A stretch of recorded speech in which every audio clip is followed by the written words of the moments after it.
The Prophet ﷺ made a public announcement to the Muslims, most likely in the house of Dar al-Arqam. And he said, Allah has shown me the land that you shall emigrate to. And it is a land of date palms between two volcanic plains. According to one version, the Prophet ﷺ announced it, but he didn't know the city. Then a few days later, he said, Allah has told me it is Yathrib. In one version, he said, I thought it might be Khaybar, but it is in fact Yathrib. In another version, he said, I thought it might be, he mentioned a land in Yemen. But both of those places don't have volcanic mounds around them. It's only Medina that has both of these signs. So he gave them permission to emigrate. So the Muslims began emigrating by ones and twos secretly. So the first person to emigrate, it is said, was Abu Salama. And Abu Salama gathered his belongings, took his stuff, he put his wife, and he had one child at the time, put them on his camel. So Abu Salama didn't do this secretly. He thought, this is my business, I can take whatever I want, right? And that's why, this was one of the reasons why people started migrating secretly, because of this story. So when he leaves, the Quraysh come and confront him with their weapons. And they said, oh Abu Salama, where do you think you're going?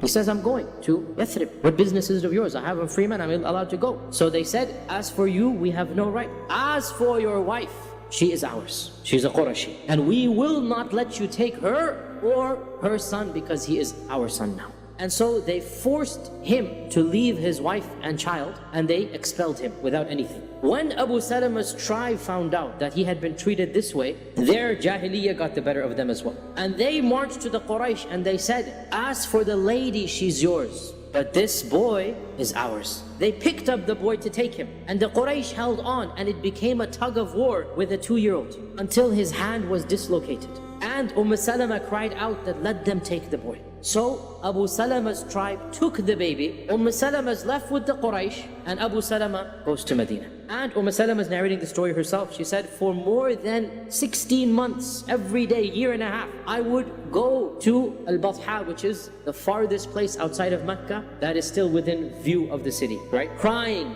in the desert, because that's where her child and her son and her husband have gone, right? Until finally, some of my cousins had sympathy on me, and they came and they begged the elders, what do you have to do? She's just a lady, she wants to go with her husband and child, let her go. So after a year and a half, they let her go. She went to the tribe of her husband, and by this time as well, tempers had calmed down. So they gave back her the boy, and so she took the boy and she just walked into the desert, putting her trust in Allah that I need to get to Medina somehow. And so she says that by the time I got to Tan'im, there I met Uthman ibn Talha coming back from one of his expeditions. Maybe he went hunting, something. And he's coming back, he sees me all alone at Tan'im, and he's not a Muslim at this time. So Uthman says, what are you doing? So she says, I'm going to my husband, Abu Salama. So he says, you're all alone. He says, I have no one. I have Allah Azza wa Jal. So Uthman says, Wallahi, this will not be. I will take you.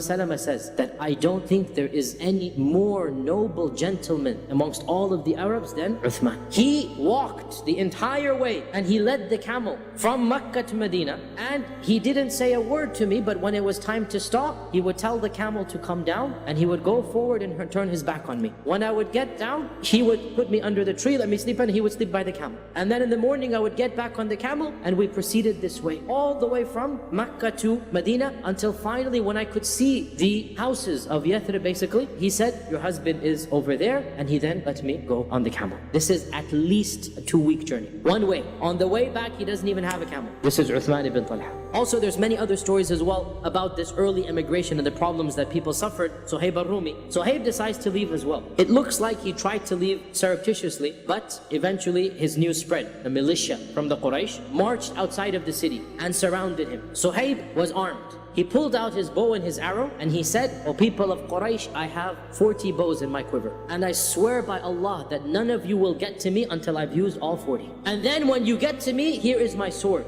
and I swear by Allah, nobody will be able to get me until I get to him first. Now, the Quraysh didn't want Suhaib to leave, but they loved their life more than they loved Suhaib leaving. So Suhaib said, what if I were to tell you where I hid all of my wealth? Will you let me go? They said, okay, deal. So he tells them all of his wealth, where it is buried. And so he literally arrived in Medina with just the clothes on his back. And as soon as the Prophet ﷺ saw him, he smiled and he said, Allah has revealed in the Quran about you, Ya Suhaib, وَمِنَ النَّاسِ مَنْ يَشْرِي نَفْسَهُ ابْتِغَاءَ مَرْضَاتِ اللَّهِ. There are those who sell everything that they have, they sell themselves for the sake of Allah, and he says, Ya Aba Yahya, that was his kunya. Jibreel has told him what Suhaib has done, and so the Prophet ﷺ tells him, your transaction has been successful, your transaction has been successful. When Umar decided to emigrate, Ali ibn Abi Talib narrates that I don't know of anybody who did the hijrah publicly except for Umar. Everybody was sneaking away, everybody was doing it in the middle of the night. He armed himself and wore his shield and his arrows and everything, and he went to the Kaaba and did tawaf 7 times, and he's dressed as a traveler, he's prepared as a traveler, and then he makes a public announcement. O people of Mecca, whoever amongst you wishes that his mother lose him tonight, or that his children become orphans, or that his wife becomes a widow, then know that I'm performing the hijrah and you can meet me outside of Mecca in such and such a valley. And of course, nobody took up Umar on that challenge. He chose as his companions for the journey 2 other Sahaba, Ayyash ibn Abi Rabi'a and Hisham ibn al-Aws, who's the brother of Amr ibn al-Aws. And the deal was, on such and such a day, we'll meet up at that valley outside of Mecca. And when dawn break, whoever's there will go. If you're not there, then we'll assume that you were stopped. At the appointed time, Hisham did not show up, which means that he was basically stopped and prevented. And so Ayyash and Umar were the ones who migrated to Medina. Abu Jahl and his brother were actually Ayyash's half-brother. So Ayyash and Abu Jahl and a third person all shared a mother, but different fathers. Abu Jahl and his brother traveled all the way to Medina. And they went to their half-brother Ayyash. And they said to Ayyash, Oh Ayyash, don't you know what you've done? Do you know the state of our mother after you left? She cannot eat, she cannot drink. She has made a promise to Allah that she won't taste the shade. And she's in the sun since then. And she is in such a state that lice has made her hair completely full of lice. And she cannot enjoy any food. You know, she's on the verge of death, etc., etc. She's made a promise to Allah she's going to sit in the sun until she sees her son again. And they kept on going about stories and stories until Ayyash's heart melted. And so he decided to go back with them. Umar said, Oh Ayyash, they're tricking you. And then he said, if she's hungry, she can eat food. If she has lice, she can shave her hair off, right? You don't have to go back and do that for her. So Ayyash said, no, I'll be a good son. Let me go back to my mother. And I also have some money, I left it. Now that